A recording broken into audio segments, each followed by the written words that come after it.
आपणकर फकीरमोहन सेनापतिर जो गप आपण 100 वा 150 वर्ष तले लिखाई जोटा गोटे ना गोटे हूँ आप देखो रेवती लिखाई आ गोटे लिखिले से धूलिया बाबा लिखिले आ गोटे लिखिले डाकमुंशी लिखिले आपण कहतु 150 वर्ष 200 वर्ष तले जो जिनिस से लिखिले जे धूलिया बाबा आज सेपरी सुर बाबा सारथी बाबा बाहर ना नाई रेवती लिखिले से दिन रेवती आज रेवती भितर बहुत अलग अच्छी ना नहीं डाकमुंशी लिखिले केमती पुओ पोस्टमास्टर है बापा को कौ भाई व्यवहार देखिले आज समाज में घटुचे ना नाई हूँ सुकांत कुमार नायक घर ये रघुनाथपुर कार प्रकाशन जो मुझे प्रथम मु प्रणाम करुच्ची मोर गुरु मोर भगवान से होती प्राक्तन प्राध्यापक श्री नारायण मिश्र एवं ओंकार प्रकाशन मु केवल स्तंभ अर्थात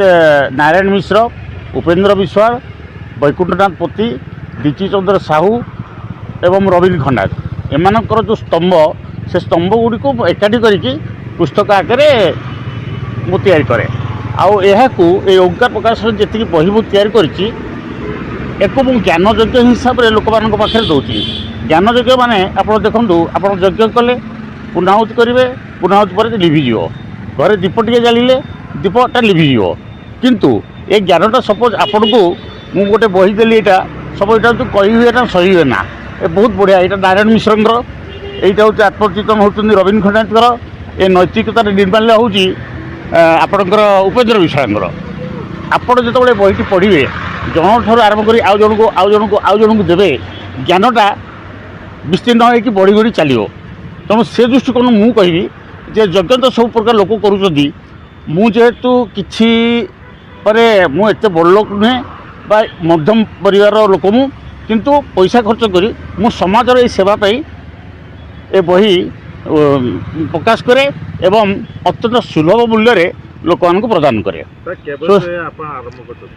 आरंभ करवाटा मोर आज 8-10 वर्ष होगा नारायण मिश्र 7टी आक्टिव होई उपेन्द्र विश्वाल 7-8टी बही करी एवं से बही जदि आप पढ़े नारायण मिश्र गोटे बही अच्छी ग्यारंटी नहीं तापरे अविवाहित थी बोली एसबू जिनिस आपणकर उपेन्द्र विश्वाल पढ़े गोटे विषय अमृतर अन्वेषण अमृत अन्वेषण से आत्मजार आत्मकाहानी जदि कौन सी नारी पुओं चेष्टा कर झील हेले किसी आब्रश कर जहाँ भी करुवे से जेते जो प्रकार नारी हो से बहीटा जब पढ़े से विषयटा पढ़े आत्मजार आत्मनिर्भर ताले केबे हेले से करने को चेष्टा करिबा नहीं अब ये बही गुड़ाक आमर तो देखो रामायण अच्छी महाभारत अच्छी वेद अच्छी बहुत प्रकार जिनिस अच्छी से तो जुग जुग पाई एवं पूरा पृथ्वी समस्त गोटे शिक्षा दूची किंतु ए बही हूँ माने जुगोपयोगी एवं तत्काल बर्तमान समाजर माने नित्य नैतिक जीवन में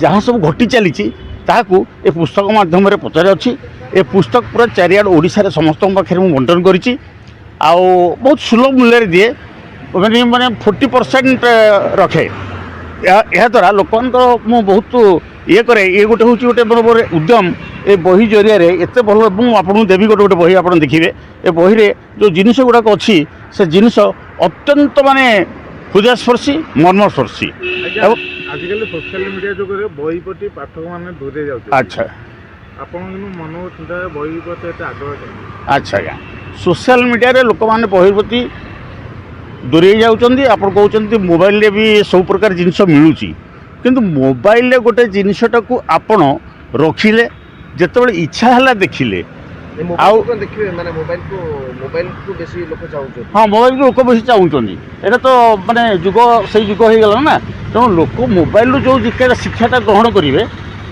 ता अपेक्षा बहीटा सबुदिन आपण पाखे रहिला आपनकर जेतेबेले इच्छा आग खोलिए एवं जो जिनिस जो चैप्टर आपको भल लगे सीटा खोलिले पुणी मोबाइलटा को ये करेंगे से भूली जाए है मोबाइलटा केवे बही सहित तुलनीय नुहे ये जब गोटे हीरा हुए ताले सीटा किसी तुलन नुहे बही गुड़ाक गोटे हीरा बुझिपारे कि आज्ञा आपड़ देखूँ पल्ली कवि नंदकिशोर बल आपड़ देखूँ कवि सम्राट उपेन्द्र भंज मायाधर मानसिंह एम जो कविता गुड़ा लिखिं से कविता गुड़ाक आज जिते आम पढ़ू बा महानदी दक्षिणा विहार मायाधर मानसिंह पढ़ू हृदय भितर गोटे अन्य प्रकार जागृत हुए उल्लसित हुए ତାପରେ ଆପଣ ଯେଉଁ ବାଜି ରାଉତର ପଢ଼ିବେ, ସଚି ରାଉତରାୟଙ୍କର ପଢ଼ିବେ, ଆପଣଙ୍କର ଫକୀରମୋହନ ସେନାପତିର ଯେଉଁ ଗପ ଆପଣଙ୍କ 100 ବା 150 ବର୍ଷ ତଳେ ଲେଖା ହେଇଥିଲା, ଯେଉଁଟା କେଉଁଟା ନା ଗୋଟେ ହେଉଛି ଆପଣଙ୍କର ଦେଖନ୍ତୁ ରେବତୀ ଲେଖା ହେଇଥିଲା, ଆଉ ଗୋଟେ ଲେଖିଥିଲେ ସେ ଧୂଳିଆ ବାବା ଲେଖିଥିଲେ, ଆଉ ଗୋଟେ ଲେଖିଥିଲେ ଡାକମୁନ୍ସି ଲେଖିଥିଲେ। ଆପଣ କୁହନ୍ତୁ 150 ବର୍ଷ 200 ବର୍ଷ ତଳେ ଯେଉଁ ଜିନିଷ ସେ ଲେଖିଥିଲେ ଯେ ଧୂଳିଆ ବାବା ଆଜି ସେହିପରି ସୁର ବାବା ସାରଥୀ ବାବା ବାହାରୁଛନ୍ତି ନା ନାହିଁ? ରେବତୀ ଲେଖିଥିଲେ, ସେଦିନର ରେବତୀ ଆଜିର ରେବତୀ ଭିତରେ ବହୁତ ଅଲଗା ଅଛି ନା ନାହିଁ? ଡାକମୁନ୍ସି ଲେଖିଥିଲେ, କିନ୍ତୁ ପୁଅ ପୋଷ୍ଟମାଷ୍ଟର ହେଲା ପରେ ବାପାକୁ କେଉଁ ଭଳିଆ ବ୍ୟବହାର ଦେଖିଲେ, ହେଲେ ଆଜି ସମାଜରେ ସେଇଟା ଘଟୁଛି ନା ନାହିଁ? ଏସବୁ ଜିନିଷ 150 ବର୍ଷ ତଳେ ଲେଖିଥିଲେ, ଆଜି ଘଟୁଛି। କିନ୍ତୁ ଏବେ ବି ଏଇ ଜିନିଷ ଯାହା ସବୁ ଲେଖା ହେଇଛି ସବୁଦିନେ ନିତ୍ୟ ନୈମିତ୍ତିକ ଜିନିଷ ଜୀବନରେ ଲୋକମାନଙ୍କ ପାଖରେ ଘଟୁଛି।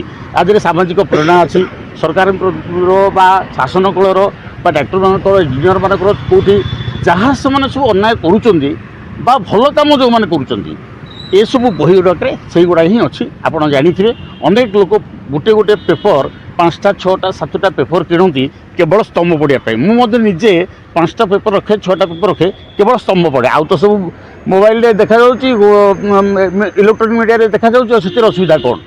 କିନ୍ତୁ ପୁସ୍ତକ ହେଉଛି ଗୋଟେ ଜିନିଷ।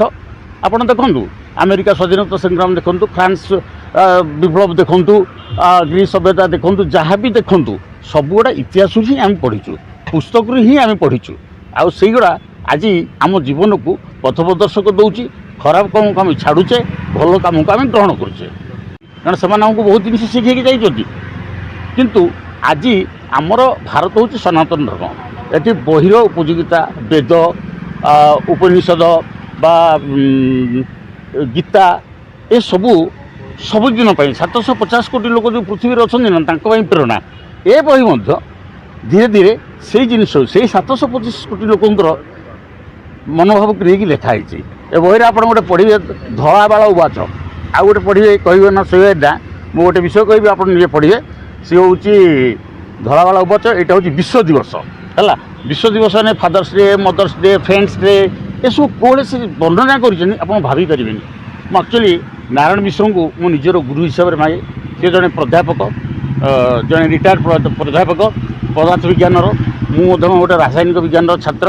ଉପେନ୍ଦ୍ର ବିଶ୍ୱାଳ ମଧ୍ୟ ଜଣେ ରାସାୟନିକ ବିଜ୍ଞାନର ଛାତ୍ର।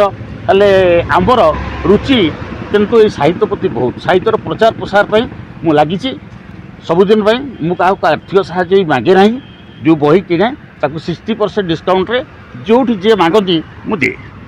ସେଦିନର ଯେଉଁ ସାହିତ୍ୟିକମାନେ ଥିଲେ ସେମାନେ ବି ସାହିତ୍ୟିକ ଥିଲେ, ଆଜିର ବି ଯେଉଁମାନେ ସାହିତ୍ୟିକ ଅଛନ୍ତି ସେମାନେ ବି ସାହିତ୍ୟିକ। କିନ୍ତୁ ସେତେବେଳର ଯେଉଁ ଲେଖା ବାହାରୁଥିଲା, ଯେଉଁ ଉଚ୍ଚକୋଟ, ନନ୍ଦକିଶୋର ବଳଙ୍କର ଆସ ସେ ଯେଉଁ ଗୀତ ଲେଖିଥିଲେ, ତାପରେ ଯେଉଁ ଡାକମୁନ୍ସି ଲେଖିଥିଲେ, ତାପରେ ଯେଉଁ ଲେଖିଥିଲେ ରେବତୀ ଲେଖିଥିଲେ, ସେ ଜିନିଷ ଆଜି ଘଟୁଛି। ତେଣୁ ଆଜି ମଧ୍ୟ କେତେଜଣ ଅଛନ୍ତି ସେଇଭଳିଆ ଲେଖୁଛନ୍ତି, ସମାଜକୁ ପ୍ରେରଣା ଦେଉଛନ୍ତି ଏବଂ ସମାଜକୁ ମଧ୍ୟ ବହୁତ ପ୍ରକାର ଭଲ ଜିନିଷ ଶିଖାଉଛନ୍ତି।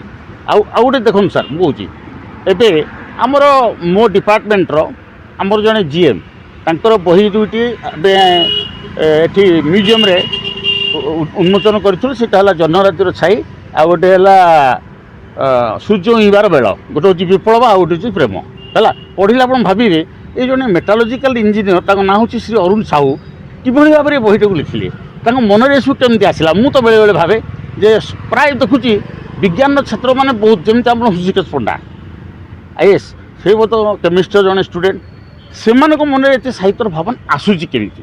ତ ଆପଣଙ୍କ ନିମନ୍ତ୍ରଣ ରହିଲା ଆସନ୍ତା 9 ତାରିଖ ରବିବାର ଦିନ ଆମର ଏଇ ଯେଉଁ ରିଜନାଲ୍ କଲେଜ ଅଛି ସେଠି ଦୁଇଟି ବହି, ଗୋଟେ ହେଉଛି ବିବାହ ଓ ବିଚ୍ଛେଦ, ଆଉ ଗୋଟେ ସେଇ ପ୍ରେମ ଉପରେ ଗୋଟେ କୋଟେସନ୍ର ବହି ଆମର ବିଶିଷ୍ଟ ସ୍ତମ୍ଭକାର ମିଷ୍ଟର ଉପେନ୍ଦ୍ର ବିଶ୍ୱାଳଙ୍କ ଦ୍ୱାରା ଉନ୍ମୋଚିତ ହେବ। ଏବଂ ଆପଣଙ୍କୁ ମୋ ନିମନ୍ତ୍ରଣ ରହିଲା, ଆପଣମାନେ ନିଶ୍ଚୟ ଆସିବେ, ନିଶ୍ଚୟ ଆସିବେ ହେଲା।